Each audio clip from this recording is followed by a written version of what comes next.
Bom dia a todos. É com prazer que nós participamos desse bate-papo, onde nos aproximamos das eleições do Corinthians, uma iniciativa louvável dos torcedores, dos quais tiveram aí a oitiva dos candidatos à presidência, ouvindo as suas ideias, confrontando com as mesmas perguntas para todos e com mesmo raciocínio trouxe para as chapas candidatas ao Conselho Deliberativo. E é com muito prazer que a gente vem esclarecer, como representante da chapa 33, qual o projeto de candidatura que a chapa pretende implementar. Na verdade, antes de implementar qualquer situação, o conselheiro eleito, hoje ele tem que entrar com chapa, mas depois ele se torna individual dentro do conselho. Então, na verdade, ele tem que zelar pelo fiel cumprimento do estatuto e dos interesses do Corinthians. E isso já não é pouco, né? Porque a gente tem que estar fazendo uma eleição pós-eleição no Conselho, elegendo a mesa do Conselho, elegendo os membros do CORE, elegendo os membros da Comissão de Ética e Disciplina, para que eles possam zelar pelo fiel cumprimento do Estatuto. A Comissão de Ética e Disciplina, atualmente, é uma das comissões mais importantes que o clube tem. Por quê? Porque hoje a amplitude de divulgação de notícias é numa agilidade de rede social. E o conselheiro, ele tem que estar ciente que ele está sujeito a diversas penas ante ao descumprimento estatutário. Então, a Comissão de Ética e Disciplina vai estar ali garantindo que o conselheiro tenha seu fiel cumprimento. Além disso, nós temos que fomentar diversas categorias existentes no Estatuto e fazer a fiscalização permanente das contas do clube, zelando pelo cumprimento orçamentário anual.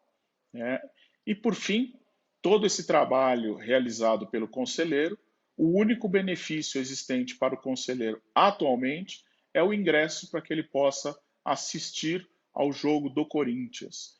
Hoje, nós temos 300 pessoas como membros efetivos do conselho e apenas 20% deste número utiliza essa questão do ingresso para ir ao jogo, efetivamente. Nós entendemos que este sendo o único benefício inerente ao conselheiro, ele deve sim permanecer porque não atrapalha em nada as contas do Corinthians. Um assunto muito explorado e comentado especificamente por conta do período eleitoral são em relação às contas do clube.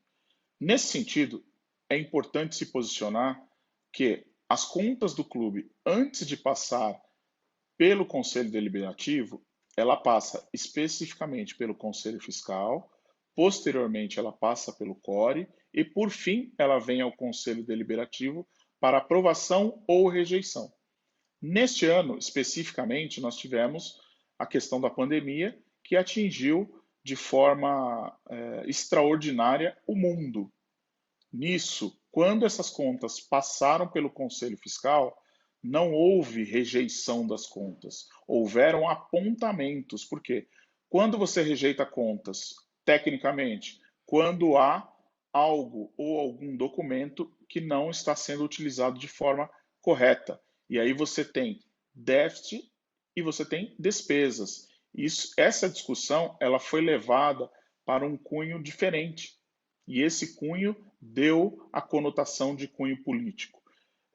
Eu, que participo do Conselho desde 2007 e, pelo consenso da nossa chapa, o Corinthians não pode ter contas reprovadas por manifestação política.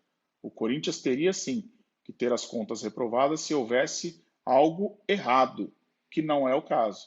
Então, nós somos, sim, favorável à aprovação das contas, com o apontamento do déficit, e este apontamento deve ser sanado a partir do novo governo, ou seja, a nova gestão participará do clube ativamente para sanar esses déficits. Você não tem algo ali obscuro. Então, este assunto ele é mais técnico do que vamos simplesmente rejeitar as contas, né? Nós não temos conselheiros eleitos nesta atual gestão, né? Então, por isso, nós não podemos apontar qual seria o voto. Se tivesse que votar, seria para aprovação de contas para não prejudicar o Corinthians. O Corinthians tendo contas reprovadas, você está fechando as portas do mercado para qualquer tipo de patrocínio, para qualquer tipo de investidor, e isso traz uma mácula para a instituição. E nós estamos aqui, primeiro, para preservar a instituição. Então, a nossa posição é essa. Muito obrigado. Um assunto de suma importância aqui para o nosso debate é a questão da opinião da chapa em relação à possibilidade do fiel torcedor ter direito a voto. Antes de adentrarmos a esse debate, é importante esclarecer quais os passos que você tem que adotar para que isso venha a se tornar realidade. O primeiro dos passos é você ter uma alteração estatutária.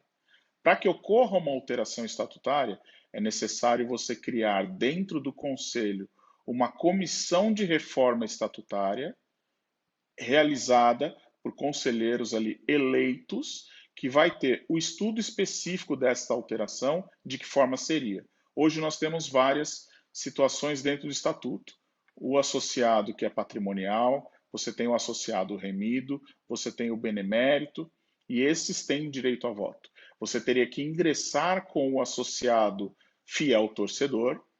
Ingressando esse associado como fiel torcedor na primeira alteração estatutária, você teria que fazer a segunda alteração estatutária, qual seja, o lapso temporal.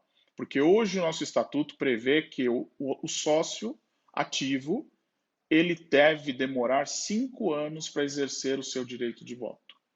Posteriormente, você teria que inserir que esse fiel torcedor, após 5 anos, ele teria o direito a voto e, por fim, submeter essa alteração estatutária ao pleno do Conselho para depois submeter à Assembleia Geral de Sócios. A Assembleia Geral de Sócios, concordando com esta alteração, aí sim nós teríamos o ingresso do fiel torcedor como categoria de sócio do Corinthians e, após 5 anos, ele teria o direito a voto. Vejam vocês que isso deve ser feito passo a passo.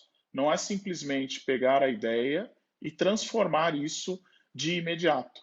Porém, a nossa garantia é que, sabendo esses passos, nós somos responsáveis o suficiente para legislar nesse sentido, caminhar com essa possibilidade, trazer o debate ao Conselho Deliberativo e, posteriormente, por fim, uma Assembleia Geral de Sócios para aprovar isso.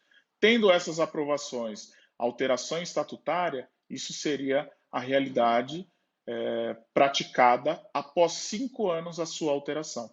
E a chapa tem o compromisso de legislar para o fiel cumprimento do estatuto. Estando no estatuto, o conselheiro tem por obrigação cumprir o que está no estatuto. Eu agradeço a participação e vai Corinthians!